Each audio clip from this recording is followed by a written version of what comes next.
Welcome to ఈహా TV. ఈరోజు ఒక సరికొత్త టాపిక్తో మేమైతే మీ ముందుకు వచ్చేసాం. యాక్చువల్లీ ఇండియా అనేది మనం ఎప్పటి నుంచో చదువుకుంటూ ఉన్నప్పటి నుంచే చూస్తున్నాం, డెవలపింగ్ కంట్రీగానే ఉంది. అంటే ఎప్పుడో డెవలప్డ్ కంట్రీ అవుతుందా అని మనం ఎదురు చూస్తూనే ఉన్నాం, కానీ అది డెవలప్డ్ అవ్వట్లేదు. అలా అవ్వకపోవడానికి గల రీజన్స్ ఏంటి అంటే అడ్మినిస్ట్రేషన్లో ఏదో ఒక లోపం ఉండే ఉంటుంది కదా. అది లోపం అనడం కన్నా ఎలా డెవలప్ అయితే బాగుంటుంది, అసలు ఎందుకు డెవలప్ అవ్వకుండా ఇంకా డెవలపింగ్లోనే ఉంది మన కంట్రీ. ఇవన్నీ మనం షేక్ అబ్దుల్ ఖాదర్ గారితో మాట్లాడదాం. ఆయన ఈ టాపిక్ మీద చాలా ఏళ్ళుగా రీసెర్చ్ చేస్తూ ఉన్నారు. సో ఆయనతో మాట్లాడి ఏ విధంగా అడ్మినిస్ట్రేషన్ ఉంటే మన కంట్రీ డెవలప్ అయ్యే ఛాన్స్ ఉంది, అదే యూఎస్ లాగా లేకపోతే యూకే లాగా అలా డెవలప్ అవ్వాలి అంటే ఏ విధమైన అడ్మినిస్ట్రేషన్ ఉండాలి, ఇవన్నీ ఆయనతో మాట్లాడి తెలుసుకుందాం. నమస్తే సార్. నమస్తే అండి. సో బేసిక్గా మీరు ఏ టాపిక్ మీద రీసెర్చ్ చేశారు?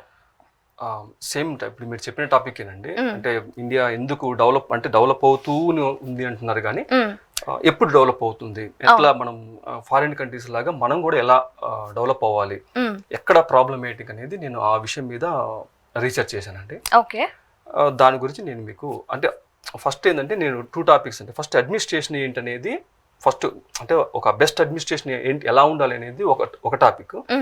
ఆ అడ్మినిస్ట్రేషన్ అంటే మన ప్రజల ఆకాంక్షలకు అనుగుణంగా ఎందుకు డెవలప్ అవ్వట్లేదు అనేది 2 టాపిక్. అంటే మన అంటే ఫుడ్ అంటే మన ఆహార పరంగా ఏదైనా ప్రాబ్లమేటిక్ ఉందనేది నేను ఐడెంటిఫై చేశాను.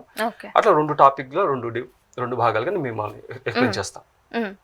మొదటగా అడ్మినిస్ట్రేషన్ గురించి అయితే చెప్పబోతున్నారు. ఓకే, ఎక్స్ప్లెయిన్ చేయండి. Okay madam, thank you. First అయితే అంటే ఏ పర్సన్ వెక్కినా ఏ పార్టీ అయినా సరే మేడం, బేసిక్గా ఆ బడ్జెట్ని హ్యాండిల్ చేయడమే. ఆ బడ్జెట్ని ఎలా హ్యాండిల్ చేయాలనే బేసిక్ పాయింట్ మీద ఉంటుంది. సో ఆ బడ్జెట్ని మనం ఎలా హ్యాండిల్ చేస్తాం, బేసిక్ అంటే ప్రాథమిక బడ్జెట్ మేడం. అంటే ఇప్పుడు మన రాష్ట్ర బడ్జెట్ అప్రాక్సిమేట్గా మనం ఒక 2 లక్షల కోట్లు అనుకుందాం. అది ఎక్కువ ఉండొచ్చు తక్కువ ఉండొచ్చు. బేసిక్గా అప్రాక్సిమేట్ అంటే అంచనా వేసుకుందాం, 2 లక్షల కోట్లు అనుకుందాం. దాంట్లో ప్రాథమికంగా ఏ పర్సన్ అయినా సరే ఫస్ట్ ప్రాథమిక బడ్జెట్లు ఏంటంటే ఈ గవర్నమెంట్ జీతాలు కానీ, నెక్స్ట్ మన బ్యాంక్కి కట్టాల్సిన వడ్డీలు, ఇవి ఫిక్స్డ్ మేడం. ఏ పార్టీకైనా ఏ పర్సన్ అయినా సరే ఇవి ఫిక్స్డ్ కంపల్సరీగా. ఇవి మనం దీన్ని ఖర్చు పెట్టాల్సిందే. దీంట్లో మనం డెవలప్మెంట్కి చేసేది ఏం లేదు. సో నా అంచనా ఏంటంటే, నా వ్యక్తిగత అంచనా, ఈ జీతాలు మొత్తం ఒక 70,000 కోట్లు అప్రాక్సిమేట్గా ఉన్నాయనుకుంటున్నా. అట్ ద సేమ్ టైం ఒక 30,000 కోట్లు మనం ప్రపంచ బ్యాంకుకి పర్ ఇయర్ వడ్డీలు కడుతున్నాం మనం. సో మొత్తం మీద 1,00,000 కోట్లు అయితే మనం ఇది ఆటోమేటిక్ కట్టేస్తున్నాం.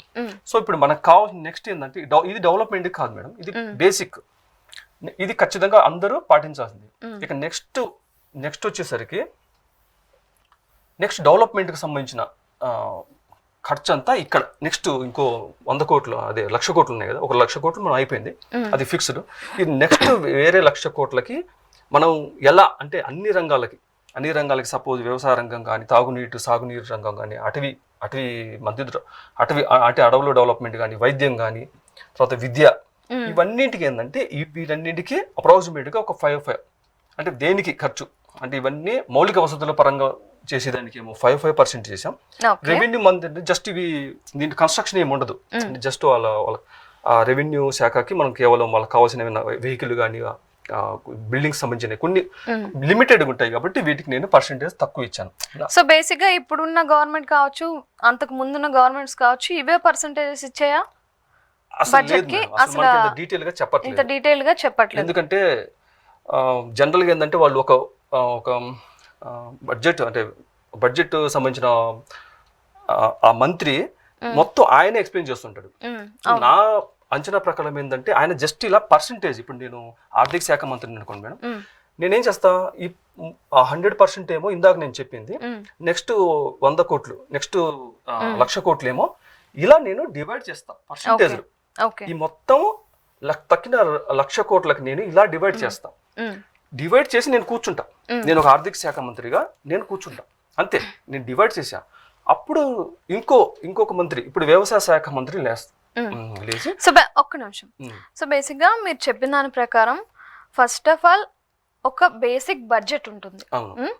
ఆ బడ్జెట్ ని మామూలుగా చెప్పాలంటే ఇక్కడ ప్రభుత్వ ఉద్యోగులకి లేకపోతే వాళ్ళ జీతాలకి కొంత పర్సెంట్ పోతుంది. 70,000 కోట్లు. ఒక 70,000 కోట్లు అనుకుందాం, అటు పోతుంది. అటు పైన ఈ ప్రపంచ బ్యాంక్ కి మనం అప్పులు అవి ఉంటే అటు అయిపోతుంది. ఇంట్రెస్ట్ వచ్చేసి 30,000 కోట్లు. ఈ రెండు కాకుండా మిగిలినది ఏదైతే ఉందో ఇవి మనకి ఖర్చు పెట్టాల్సింది, డెవలప్మెంట్ కి ఖర్చు పెట్టాల్సిన మనీ ఇది. సో ఆ మనీని మీరు ఈ విధంగా పర్సంటేజ్ చేశారు అన్ని రంగాలకి. ఆర్థిక శాఖ మంత్రిగా నేను ఇంతవరకే నా బాధ్యత. ఇప్పుడు ఆ సర్టెన్ మంత్రి, సపోజ్ వ్యవసాయ శాఖ మంత్రి, ఆయన లేసి ఈ వ్యవసాయ శాఖ, ఇప్పుడు సపోజ్ ఫర్ ఎగ్జాంపుల్ వ్యవసాయ శాఖ అనుకోండి, ఈ వ్యవసాయ శాఖ మంత్రి లేసి ఆయనకి ఎంత కేటాయించాం మనం? 5%. అంటే 1,00,000 కోట్లలో 5% అంటే 5,000 కోట్లు. ఈ 5,000 కోట్లని మొత్తం రాష్ట్రం మొత్తం, ఇప్పుడు సపోజ్ ఒక ఆంధ్రప్రదేశ్ ఎగ్జాంపుల్ తీసుకున్నాం. ఆంధ్రప్రదేశ్లో దాదాపు మనకు 175 ఎమ్మెల్యే కాన్స్టిట్యూషన్లు ఉన్నాయి, అంటే అదే ఎమ్మెల్యే. సో ఈ అమౌంట్ 5,000 కోట్లని మనం మొత్తం ఈ నియోజకవర్గాల వారికి మనం డివైడ్ చేసేస్తాం. అంటే అప్పుడు దాదాపు 175 అంటే 5,000 కోట్లు ఇంటూ డివైడెడ్ బై 175 అప్రాక్సిమేట్ మనకు 28 crores వచ్చింది, అంటే 28 కోట్లు వస్తాయి. ఇది ఒక్కొక్క నియోజకవర్గానికి. ఫర్ ఎగ్జాంపుల్ నేను పర్సనల్ గా మీకు, అంటే నాకు ఇంకో డీటెయిల్ గా చెప్పాలంటే, మాకు మాచర్ల నియోజకవర్గం కాబట్టి నేను దాంట్లో ఈజీగా అర్థమయ్యేటట్టు చెప్తాను. ఇప్పుడు మాచర్ల నియోజకవర్గం వచ్చేసరికి 4 మండలాలు ఉంటాయి. అంటే మాచర్ల నియోజకవర్గానికి 28 కోట్లు వచ్చేసినాయి. ఈ 28 కోట్లు 4 మండలాలు అంటే రెండచితల మండలం, మాచర్ల మండలం, దుర్గి మండలం, కారంపూడి మండలం, 4 మండలాలకి సపరేట్ అయిపోతాయి. అంటే దాదాపు ఒక్కొక్క మండలానికి 7 కోట్లు వస్తుంటాయి. ఈ 7 కోట్లు అక్కడ ఎన్ని గ్రామాలు ఉన్నాయి, ఆ మండలంలో ఎన్ని గ్రామాలు ఉన్నాయి, ఆ ప్రతి గ్రామానికి దాదాపు సపోజ్ ఒక 8 గ్రామాలు ఉన్నాయి అనుకోండి, అప్రాక్సిమేట్గా ఒక 8 కోట్లు కాబట్టి 7 కోట్లు కాబట్టి దాదాపు 1 కోటి రూపాయలు ఒక గ్రామానికి మనం వ్యవసాయ మంత్రిత్వ శాఖ నుంచి 1 కోటి రూపాయలు ఆ గ్రామానికి కింద ఖర్చు పెడతాం. యాజ్ ఇట్ ఈస్ అన్ని త్రాగునీటి పరంగా అయినా సరే, అలా ఏ శాఖ తీసుకున్నా సరే ఆ పరంగా ఆ నియోజకవర్గానికి, ఆ ప్రతి మండలానికి వెళ్ళిపోతుంటే ప్రతి ఆ మండలం నుంచి ప్రతి డిస్ట్రిక్ట్, ప్రతి గ్రామ స్థాయికి డివైడ్ అయిపోయింది. అంటే ఆ నియోజకవర్గం సంబంధించిన ఎమ్మెల్యే, ఆ మండలానికి సంబంధించిన ఎండిఓ, పంచాయతీ సెక్రటరీ, సర్పంచ్లు అందరూ కలిసి ఈ వ్యవసాయ శాఖ మంత్రి ద్వారా వచ్చిన ఈ అమౌంట్ ని వ్యవసాయ శాఖకి ఎలా ఖర్చు పెట్టాలి. త్రాగునీరు ఉంది, ఇప్పుడు ఫర్ ఎగ్జాంపుల్ ప్రతి ఊరికి దాదాపు మనకు అప్రాక్సిమేట్ 1 కోటి రూపాయలు వెళ్ళినాను. ఆ 1 కోటి రూపాయలతో ఆ ఊరికి మనం త్రాగునీరు గాని సాగునీరు గాని ఎలా మనం కేటాయించాలి. అడవులు సేమ్ టు సేమ్. సో అలా ప్రతి శాఖకి వాళ్ళకి ఇచ్చిన ఎంత పర్సెంట్ అయితే మనీ ఇస్తారో దాన్ని ప్రతి గ్రామానికి ఈక్వల్ గా పంచితే డెవలప్మెంట్ అనేది అవుతుంది అని మీరు చెప్తున్నారు. ఏం లేదు మేడం, కేటాయింపులే. ఇప్పుడు మనం ఒక స్కూల్ ఒక డెవలప్ కంట్రీలో ఉన్న స్కూల్ కి మన ఇండియాలో ఉన్న స్కూల్ కి తేడా ఏంటంటే, కాంట్రాక్టర్ ఒకటే. ఇప్పుడు సపోజ్ మీరే కాంట్రాక్టర్ అనుకోండి మేడం, ఆ స్కూలు అంత బాగా కట్టారు, ఈ స్కూల్ ఎంత బాగా కట్టారంటే కేటాయింపులు. మీరు ఆ స్కూల్ కి నాకు 1 కోటి రూపాయలు ఇచ్చారు కాబట్టి నేను అంత బాగా కట్టాను, మీరు ఈ స్కూల్ కి నాకు 10 లక్షలు 5 లక్షలు ఇచ్చారు కాబట్టి ఇలా కట్టాను. కేటాయింపులే కదా, దా సింపుల్. అదేదో పెద్ద మ్యాజిక్ ఏం కాదు కదా.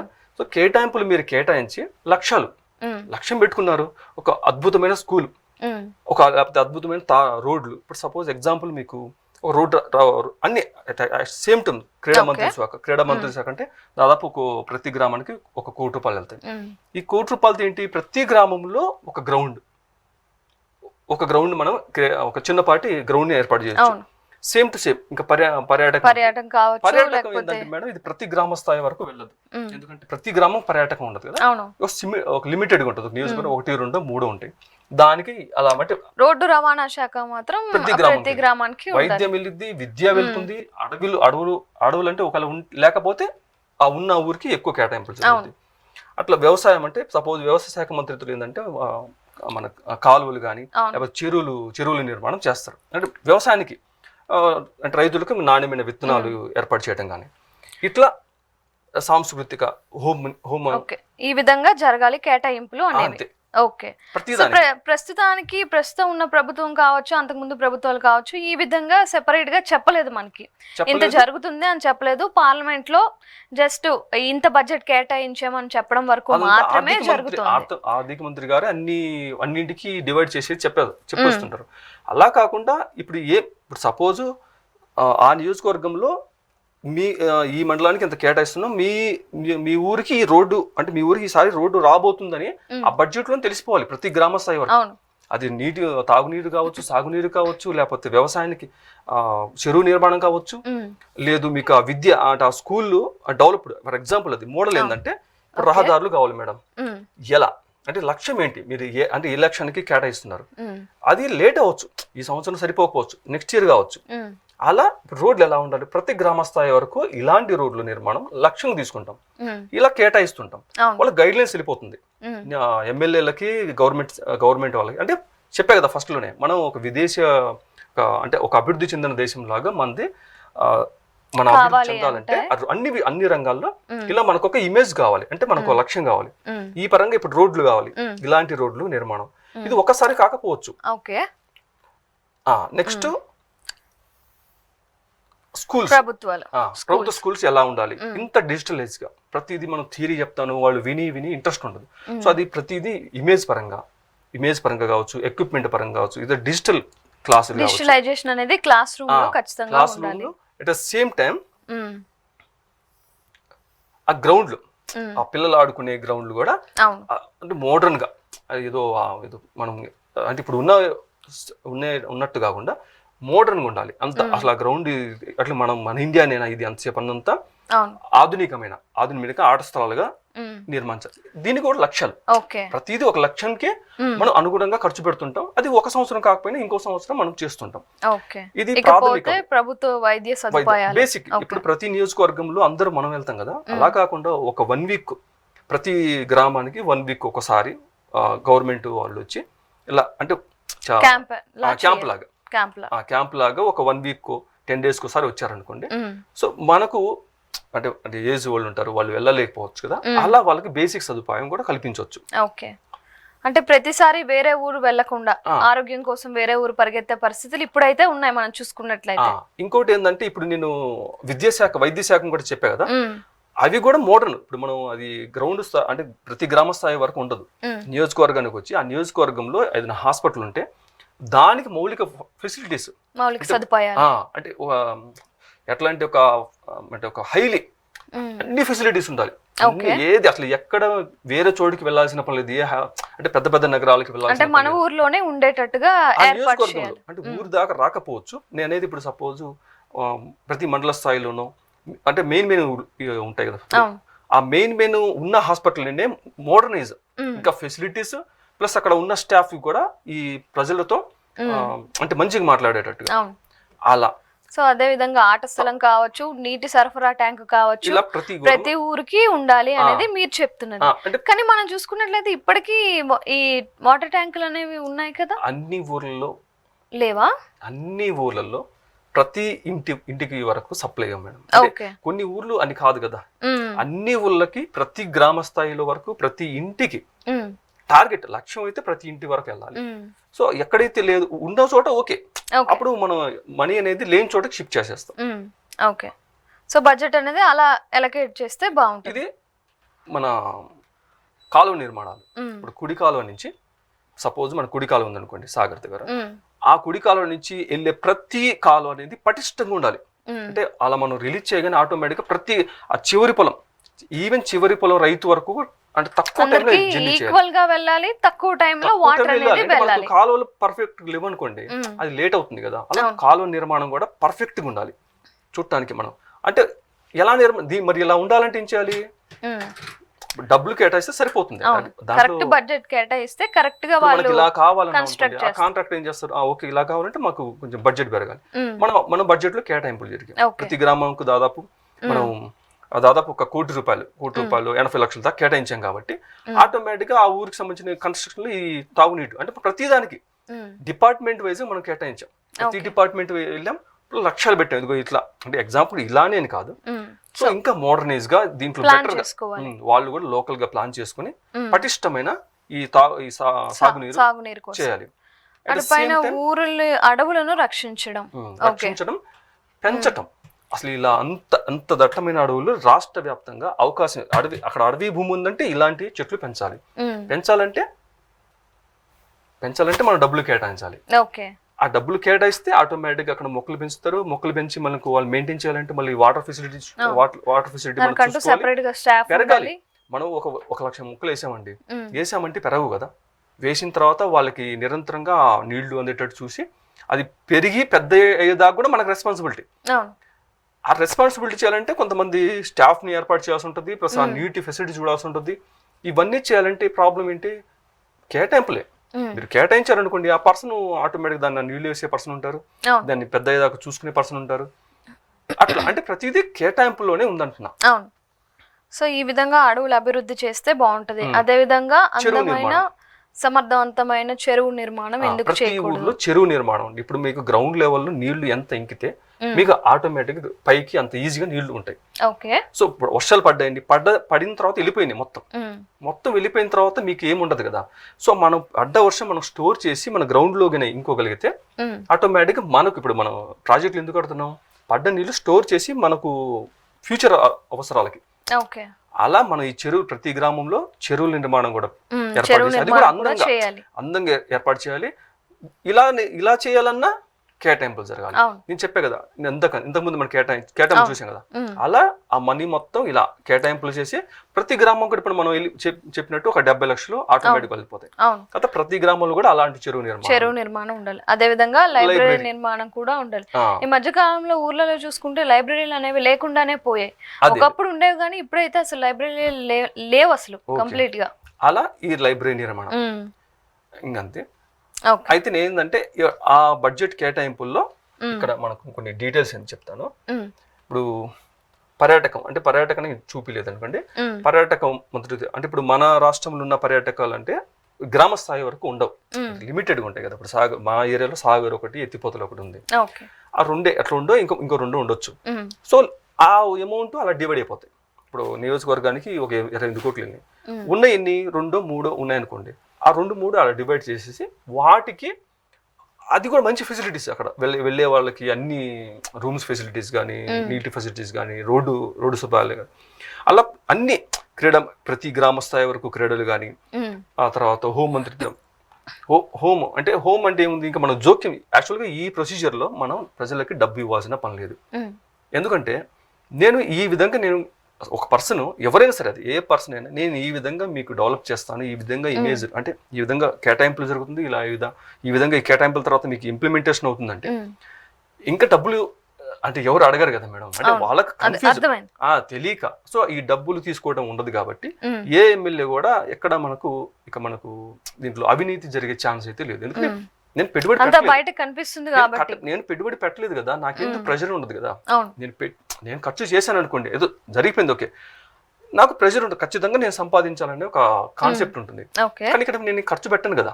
ఖర్చు పెట్టకుండా దేనికి ఎక్కుతున్నా, నేను ఎక్కటం వల్ల మీకు ప్రయోజనం ఏంటి? మీరు ఒక ఓటర్గా నేను ఇలా హ్యాండిల్ చేద్దాం అనుకుంటా, ఇలా హ్యాండిల్ చేస్తా, ఇలా ప్రతి మీ డబ్బుని ఇలా హ్యాండిల్ చేస్తాను.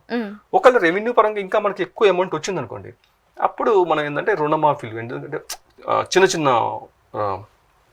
చిన్న రైతులు కానీ, లేకపోతే మన చేతి వృత్తుల వాళ్ళు కానీ, వాళ్ళకి ఏంటంటే అవకాశం ఉంటే వాళ్ళకి రుణమాఫీగా లాంటివి కూడా చేయొచ్చు. ఇప్పుడు దీంట్లో ఏంటంటే ఒక చోట మీకు ఎక్కడ చేయలేదు.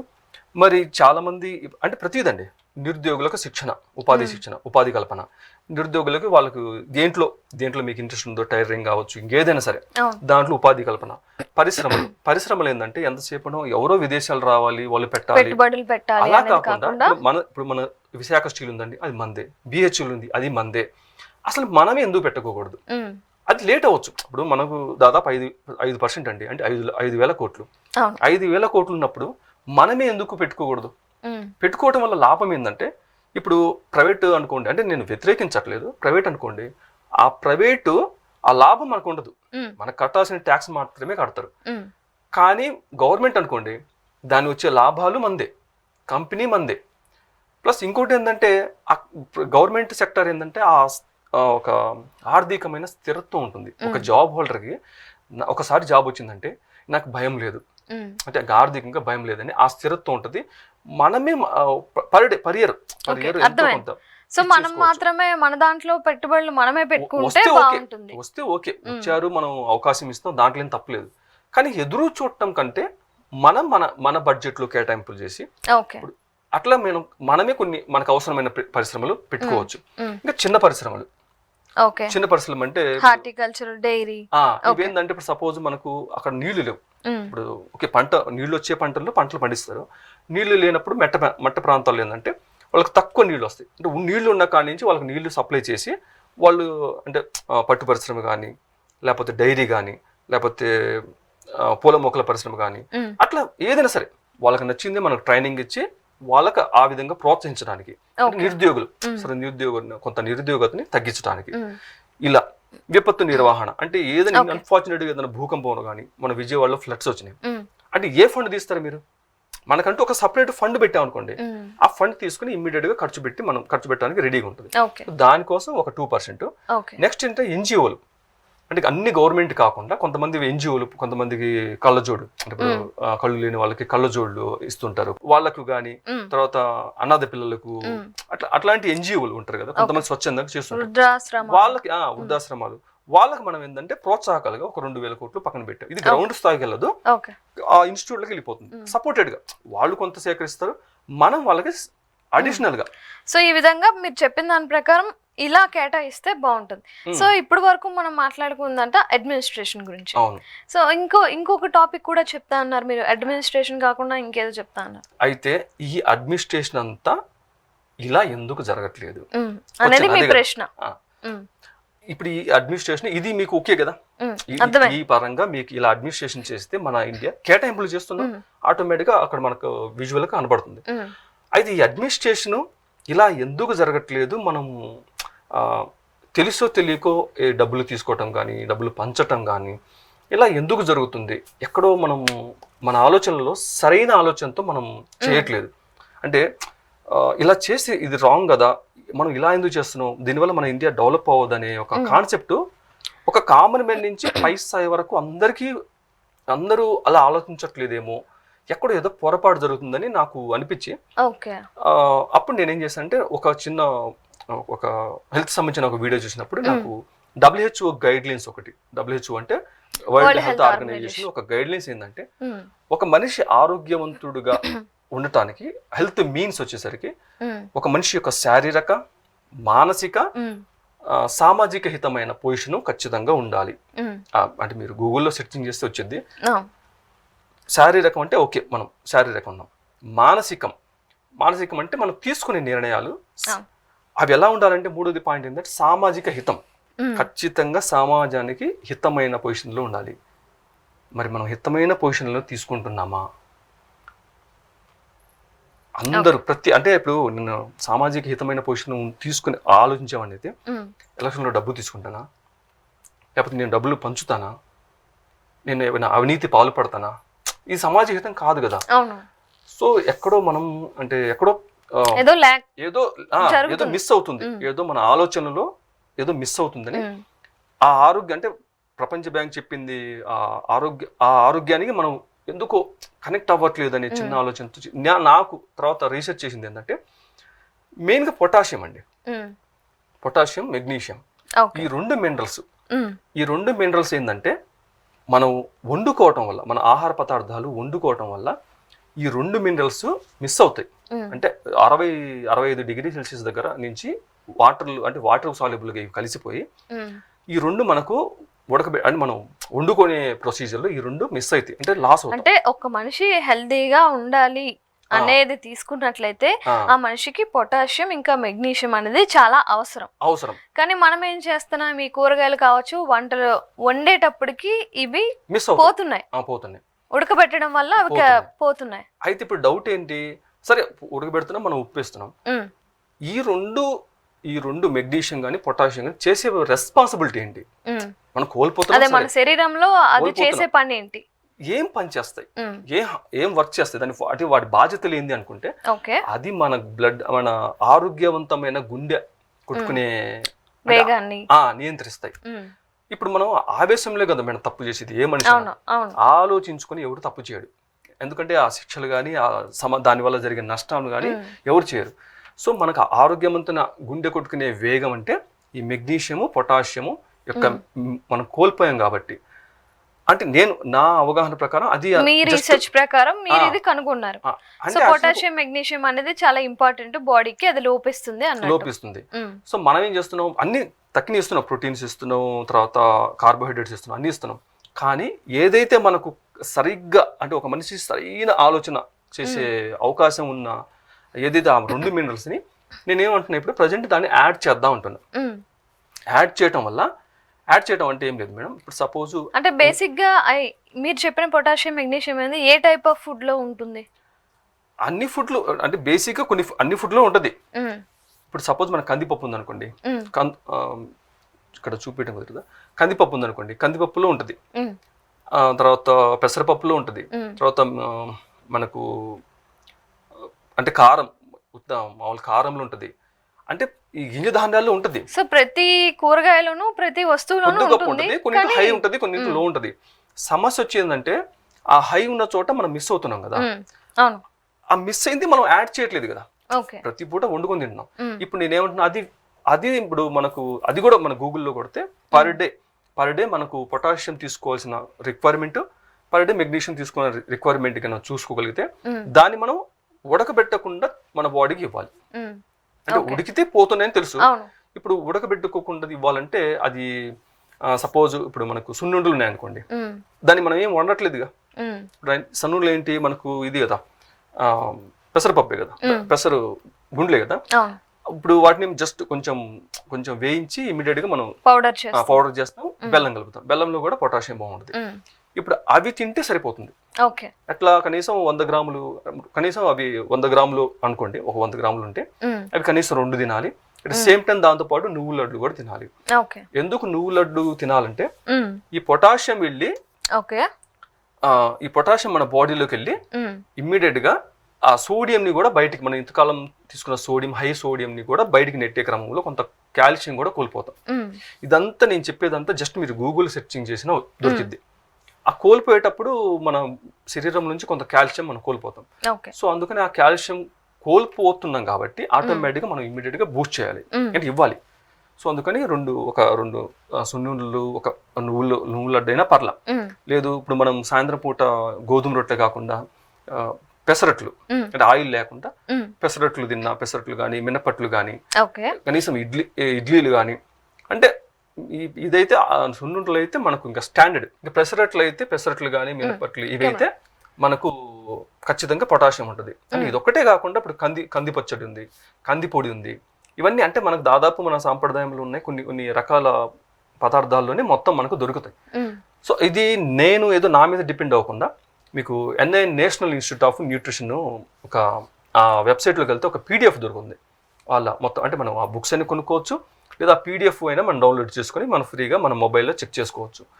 ఎటు తిరిగి మీరు ఏదైతే గైడ్లైన్స్ నేను చెప్పింది ఏది కూడా నా పర్సనల్గా కాదు, అంతా మనకు బయట అంటే మనకు అంత గూగుల్లో దొరికేది, అంటే అంతా రీసెర్చ్ ఇన్స్టిట్యూట్ వాళ్ళు చెప్పినే.